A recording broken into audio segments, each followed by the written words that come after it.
이 정도면은 매도를 쳐도 되지 않을까, 이 정도면 고점이지 않을까 해서 매도를 치고, 또 이제 원웨이 매도장에서 이 정도 되면 들어가도 돼 하면서 이제 내 마음대로 이제 매수를 진입을 하는 거죠. 그러다가 이제 물리는 경우도 많이 있게 되죠.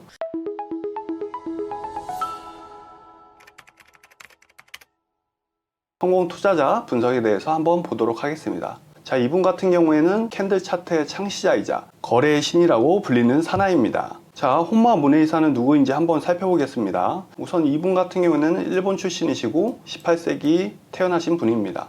지금으로부터 한 200~300년 전 사람이신 것 같아요. 보시면 이제 18세기 아시아 최초의 선물시장, 이때도 선물이라는 게 있었나 보네요. 선물시장에서 거래의 신이라고 불렸던 사나이였습니다. 지방 영주보다 더 부자였던 천하제일의 갑부였다고 하네요.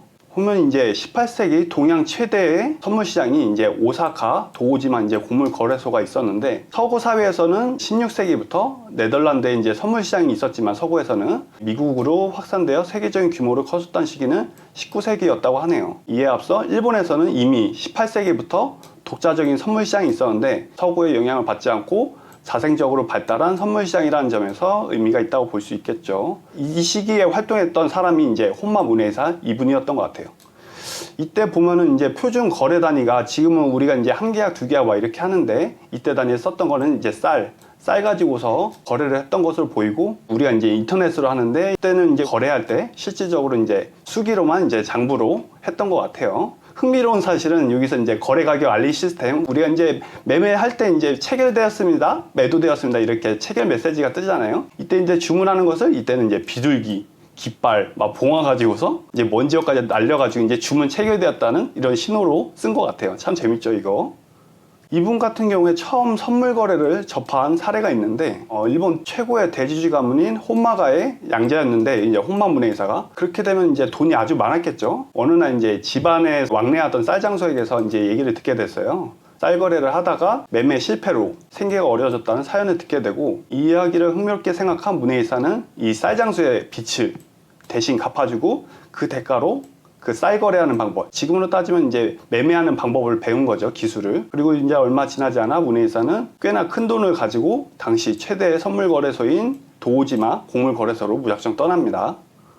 그렇게 문에이사는 막연한 자신감으로 시작부터 크게 성공할 줄 알았지만 초심자의 행운도 없이 크게 실패하고 말았죠. 시시각각 바뀌는 쌀의 가격과 혼란한 시장 분위기에 휩쓸려서 거래에 제대로 집중하지를 못했어요. 그래서 이제 처음에는 단지 감으로만 사다가 감으로 팔고, 가격이 오르는 것을 보고 따라 사고, 내리는 것을 보고 따라 사는 행위를 거듭하다가 결국 막대한 손실만 누적되고 말았죠. 우리도 처음에 할 때 이제 전문가를 통해서 제대로 배우시는 분들도 있지만, 무작정 그냥 감으로만 시작해서 초심자의 행운으로 벌 수도 있겠지만, 거의 대부분은 결국엔 누적 손실로 마감하는 경우가 많죠. 이분 같은 경우에도 처음에 이제 제대로 배우지 않고 몸으로 깨지면서 배웠던 것 같아요. 우리랑 비슷한 점이 하도 많죠. 결국 옛날 사람이나 요즘 사람이나 몸으로 깨지면서 배우는 건 똑같은 것 같아요. 그래서 결국 이제 혼마 문에이사는 매매를 멈춰야만 했죠. 많이 잃었으니까. 그래서 이제 물타기야, 불타기, 원칙 없는 반복 매매는 금전적인 손실만 가져온 게 아니었어요. 이제 극심한 심리적 혼란과 정체성 상실이라는 정신적 상처까지 초래했기 때문이죠. 우리도 이제 매매하다가 많이 잃고, 그러다 뇌동하면서 이제 물타기 하고 불타기 하면서 이제 손실이 어마무시하게 커지면 우리는 이제 멘탈이 깨지고 그런 거죠. 이제 고민 끝에 그는 가격 변동을 쉽게 파악할 수 있는 도구의 필요성을 깨닫게 됩니다. 이 도구의 필요성이 지금 말로 따지면 약간 이제 매매 기법이나 매매 기술, 아니면 이제 보조지표, 그런 거라고 볼 수 있겠죠. 그렇게 해서 우선 가격의 변동과 흐름을 한눈에 파악하고 예측하기 위해 고물거래소 선물시장에서 거래되는 쌀의 가격을 도표하는 작업에 들어갔습니다. 그렇게 해서 이분이 깨지면서 배워서 발견했던 기법이 있는데, 이게 바로 이제 캔들 차트입니다. 캔들 차트를 고안하다. 연구를 거듭한 끝에 문에이사는 이제 딱 4가지 가격이 정말 중요하다는 것을 깨달았어요. 쌀의 처음 거래 가격인 시가, 그리고 가장 높았던 가격인 고가, 그리고 가장 낮았던 가격인 저가, 그리고 마지막으로 거래 가격인 종가를 이제 발견한 거죠. 그러나 이것을 한눈에 파악해야만 하는 방법을 찾아야만 했는데, 시간이 흘러 등불에 기름 높낮이가 낮아지는 것을 보고 이 4가지 요소들을 시간 순서대로 나열하여 그렇게 전 세계에서 가장 많이 쓰이는 양초의 모양을 닮은 캔들 차트가 만들어졌어요. 진짜 이 캔들 차트가 양초 모양을 닮았다고 했는데 실제로 이제 양초를 보고서 만들어진 차트가 맞네요.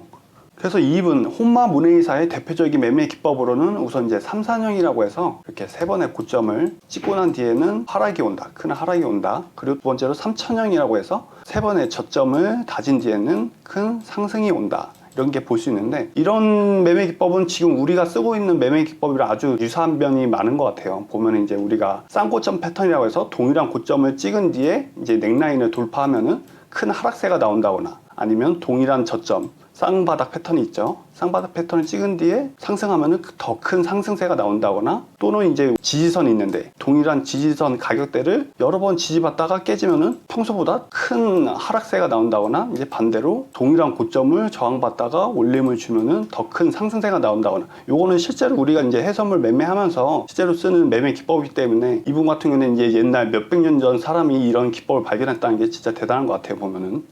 그래서 이분이 개발한 이제 대표적인 매매 기법 중에 하나가 이제 적산병이랑 흑산병이 있는데, 이제 주식을 오래 하신 분들이면 이제 많이 보시는 단어들이죠. 적산병, 흑산병.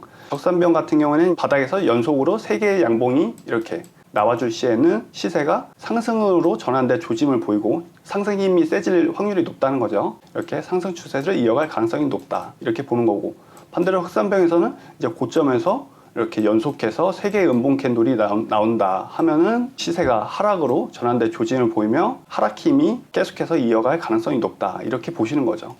그래서 이분이 했던 말 중에 이제 거래는 시작이 중요하다. 즉 진입이 중요하다. 이런 말이죠. 시작이 나쁘면 이후 반드시 어긋나게 된다. 거래를 서둘러 진행시키지 말 것이며 서두르면 시작이 나쁜 것과 마찬가지다. 우리가 이제 매매할 때 애매한 위치에서 이제 진입을 하게 되면은 손실이 입었다, 이익이 입었다, 손실이 입었다 왔다 갔다 하잖아요. 그러니까 반드시 이제 좋은 유리한 가격대를 기다려가지고 이제 진입을 하는 게 중요하다고 말씀하셨던 것 같아요. 거래를 서두르지 않는 것은 이제 천정 가격, 이제 고점과 이제 바닥 가격, 저점을 보는 것이다. 천정과 바닥을 알 때 이윤에 이르러 이제 손실이 없는 것이다. 그래서 정리하면 결국 이제 좋은 자리를 기다려서 진입하는 것에 대한 중요성을 말씀하신 것 같아요, 보니까.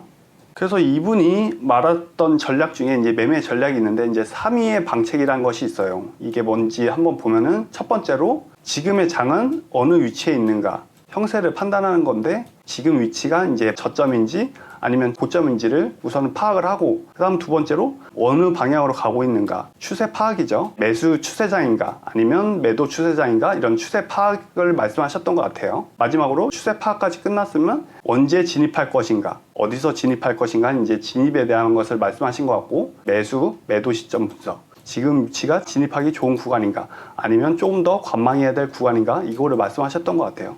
이거를 보면 지금 현재 우리가 매매할 때 쓰는 매매 기준과 아주 부합하는 면이 많은데, 매매 기술이나 기법은 조금씩 바뀔 수는 있어도 몇백 년 전이나 현재나 매매 기준, 그 원칙은 변하는 게 없는 것 같아요. 그래서 우리는 기법이나 기술에만 너무 맹신하지 말고 기본기, 우리의 매매 기준과 원칙을 제대로 정하고 흔들리지 않고 매매하는 게 정말 중요한 것 같습니다.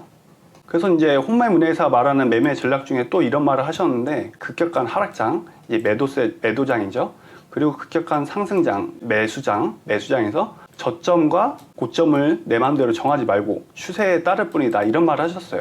이게 이제 추세 매매의 중요성을 말하시는 것 같은데, 예를 들어서 원웨이 매수장이 나왔을 때 어느 정도 매수가 나오면 우리 감으로 이 정도면은 매도를 쳐도 되지 않을까, 이 정도면 고점이지 않을까 해서 매도를 치고, 또 이제 원웨이 매도장에서 이 정도 되면 들어가도 돼 하면서 이제 내 마음대로 이제 매수를 진입을 하는 거죠. 그러다가 이제 물리는 경우도 많이 있게 되죠. 근데 이분 같은 경우는 그렇게 내 마음대로 고점이나 저점을 예상하지 말고 추세 대응을 말한 것 같아요. 매수장일 때는 눌림시 매수 진입, 눌림시 매수 진입, 매도장에서는 올림시 매도 진입, 올림시 매도 진입, 이런 식으로 약간 추세 대응의 중요성을 말씀하신 것 같아요. 실제로 이제 대표님이나 저희 같은 경우에 이제 배우는 게 추세 매매가 유리하다고 알고 있잖아요. 보통 이제 변곡이나 추세를 했을 때 보통 7대3으로 변곡은 한 3, 추세 매매는 한 7, 이 정도 비중을 가지고 대응하는 게 좋다고 배웠죠, 우리는. 그렇게 이제 추세 매매 중요성에 대해서 옛날 사람인데도 그거를 정확하게 알고 계셨던 것 같아요. 또 이분이 말했던 매매 전략 중에 한 가지를 또 한번 보자면, 이제 운이 나쁠 때는 사기 평균, 팔기 평균. 지금 말로 따지면 이제 물타기 금지라는 말이죠. 결코 해서는 안 된다. 물타기 금지다. 판단이 틀렸을 때는 재빨리 처분하고 40에서 50일 가량 쉰다. 우리가 이제 매수에 물렸거나 이제 매도에 물렸을 때 이제 물타기를 하잖아요. 그렇게 해서 이제 판단이 틀렸을 때는 재빨리 이제 처분, 손절하란 말이죠. 재빨리 손절하고 매매를 잠시 쉰다. 이제 실수했으니까 좀 쉬라는 거를 말씀하신 것 같아요. 여기서 보면 이제 다만 중요한 거 이거 같아요. 거래를 마치고 휴식한다는 것은 아무 생각 없이 쉬는 것이 아니라 마음의 동의 없이 매일의 시세 변동을 꼼꼼히 살핀다는 것이다. 지금 말로 하자면 이게 이제 눈매매, 이제 진입은 안 하는데 눈매매를 하는 것 같은데, 우리가 이제 좀 매매가 안 풀리거나 거래를 마치고 이제 휴식을 하는데, 요때 이제 그냥 아예 차트를 안 보고 아무 생각 없이 쉬는 것이 아니라 그날의 이제 장의 흐름을 매매는 안 하되 계속해서 이제 살펴보고 어떻게 흘러가는지를 봐야 한다는 것 같아요. 그래서 이제 혼매 문의사가 말하는 다음 매매 전략을 한번 보시면, 매매하려는 마음이 일면 이틀을 기다려라 이렇게 말씀하셨어요. 이 말을 한번 보면 이제 이 쌀은 반드시 오를 것이다, 어느 중으로 무조건 사야 한다고 마음이 들었을 때는 이틀을 기다려라, 그리고 반드시 이 쌀 가격은 내릴 것이라고 팔려고 할 때는 역시 그 또한 이틀을 기다려서 팔아라, 이는 심오한 비결이다 이렇게 말씀을 하셨어요. 이게 이제 보면 이제 가격이 고점에 이르렀을 때는 매도 시점 포착이 제일이고, 천정 가격이 나타나면 이제 고점이 나타났을 때는 이제 팔아야 한다는 생각이 제일 먼저 들 텐데, 그리고 반대로 이제 바닥 가격 저점일 때는 사고 싶은 마음이 제일 먼저 들 것이다. 이 마음가짐을 잊지 말 것이다. 그래서 정리하면은 이게 무슨 말인가 하면, 시세가 위에 위치했을 때 좋은 매물대, 좋은 지지 매물대를 기다리잖아요. 근데 이제 기다리지 못하고 애매한 자리에서 너무 공격적으로 선진입을 하는 경우가 있겠죠.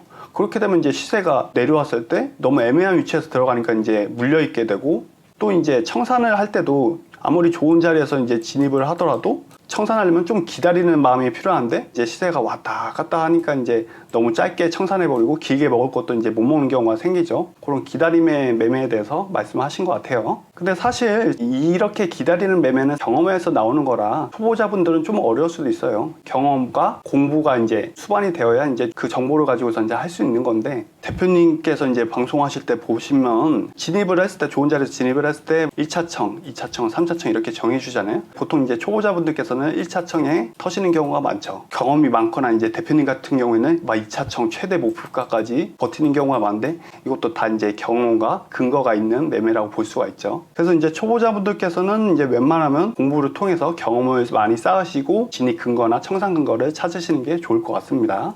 자, 이번 시간에는 혼마 문의사라는 성공 투자자에 대해서 분석을 해보았습니다.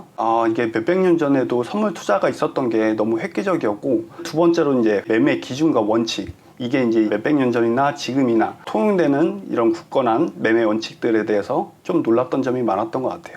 자, 다음 시간에도 다른 이제 성공 투자자에 대해서 말씀드리도록 하겠습니다. 이상으로 골드서퍼 아카데미의 무왕이었습니다. 감사합니다.